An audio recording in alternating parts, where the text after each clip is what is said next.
అండి, welcome to my channel Krishna రుచులు by శాంతి. ఈరోజు మనం బాదం పాలు చేస్తున్నామండి. ఈ బాదం పాలు ఎలా చేయాలి అన్నది ఒకసారి చూపిస్తాను రండి. చిన్నపిల్లలకి మంచి బలం అండి బాదం పాలు.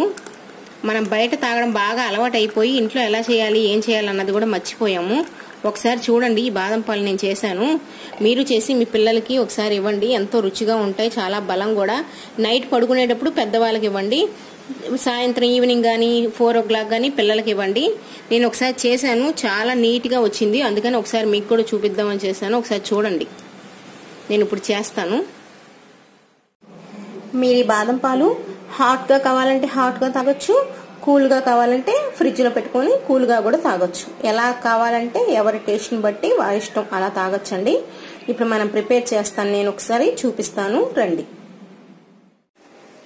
మనం ఇప్పుడు బాదం పాలు చేయడానికి 75 గ్రాముల బాదం పలుకులు కళాయిలో వేసుకోండి. 1 లీటర్ నీళ్లు పోయండి.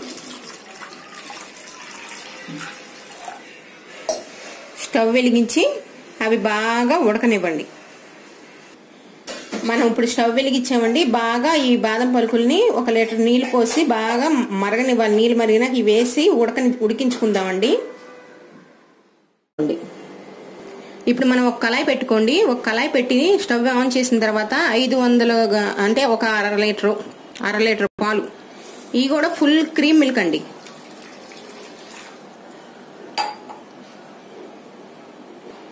మనం ఇప్పుడు 1/2 లీటర్ పాలు పోసుకున్నామండి, full cream milk. Stove on చేసాము. ఇప్పుడు అందులో కొంచెం కుంకుమ పువ్వు వేసుకోండి, ఎందుకంటే కలర్ రావడం కోసం. చూసారు కదండి, మనం ఇప్పుడు కుంకుమ పువ్వు వేసుకున్నామండి. ఇది మంచి కలర్ రావడం కోసం. ఇది గనక వేయకపోతే కలర్ మాత్రం రాదండి. ఇది మాత్రం మీరు మిస్ చేయొద్దు. కలర్ మాత్రం మనకి బాదం పాలు కలర్ రాదు, ఇది కంపల్సరీ వేసుకోవాలి. మనం ఇప్పుడు పాలు లో ఫ్లేమ్ లో పెట్టండి. పెట్టి ఇదిగోండి 1/2 కప్పు పంచదార షుగర్ వేయండి. వేసి లో ఫ్లేమ్ లో అలా మరిగించండి. మీడియం ఫ్లేమ్ పెట్టండి. మీడియం ఫ్లేమ్ పెట్టి 5-6 పొంగులు రానివ్వండి. 5-6 పొంగు వస్తున్న ప్రతిసారి గరిటతో అలా కలపండి. పాలు కొంచెం ఇగరాలి, అందుకని ఇలా చేయడం వలన పాలు చిక్కబడతాయండి. కుంకుమ పువ్వుల అరుమ అంతా కలర్ మంచి కలర్ వస్తుంది మాకు. ఇప్పుడు మీకు కుంకుమ పువ్వు కంపల్సరిగా మీరు వేసుకోవాలండి. ఒకవేళ కుంకుమ పువ్వు దొరకలేదు అని అనుకుంటే యాలకుల పౌడర్ వేసుకోండి.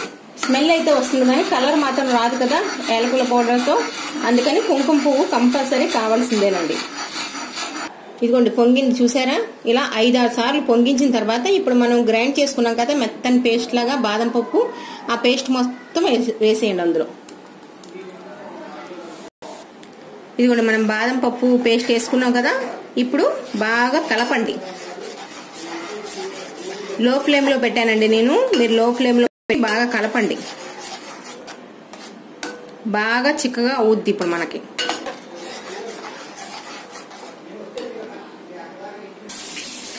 ఇప్పుడండి లో ఫ్లేమ్ మీద 5-6 నిమిషాలు ఇలా ఉడకనివ్వండి. కొంచెం సేపు లో ఫ్లేమ్ మీద. హై మాత్రం పెట్టద్దు, మీడియం అసలు పెట్టకండి, లో ఫ్లేమ్ మీదే. సైడ్స్ ఇలా ఏదైనా పేరుకుంటుంది కదండి, అలా తీసేసుకోండి నీట్గా. ఇదిగోండి చూసారు కదా, చక్కగా మంచి కలర్ వస్తుంది. చూడండి ఎంత చిక్కగా అవుతుందో. మనకి బయట కూడా ఇంత మంచి బాదం పాలు దొరకవండి. ఒకసారి ట్రై చేయండి, మీకు తెలుస్తుంది. ఇదిగోండి అయిపోయింది. నేను స్టవ్ ఆఫ్ చేసాను ఇప్పుడే. ఇంకా ఉండగా స్టవ్ కట్టేయండి మీరు. ఇప్పుడు మనం ఒక గ్లాస్, ఇదిగోండి చూసారు కదా ఎంతో రుచిగా ఉండే బాదం పాలు ఎంత చిక్కగా ఉన్నాయి, మంచి కలర్ వచ్చాయి. మనం ఇంట్లో చేసుకున్న బాదం పాలు. ఒకసారి ఇది ట్రై చేయండి, చూడండి ఎంత బాగున్నాయో. మంచి బలం అండి ఇవి, చూసారు కదా. ఇప్పుడు దీని మీద కావాలనుకుంటే ఇంట్రెస్ట్ ఉంటే క్యారెట్ చిన్న చిన్న తురుముల్లాగా వేసుకొని చల్లుకోండి, లేదా హార్లిక్స్ అయినా చల్లుకోండి దీని మీద. బాగుంది కదండి, అయిపోయింది. ఈ బాదం పాలు మీకు నచ్చితే లైక్ చేయండి, share, comment, subscribe. Thanks for watching.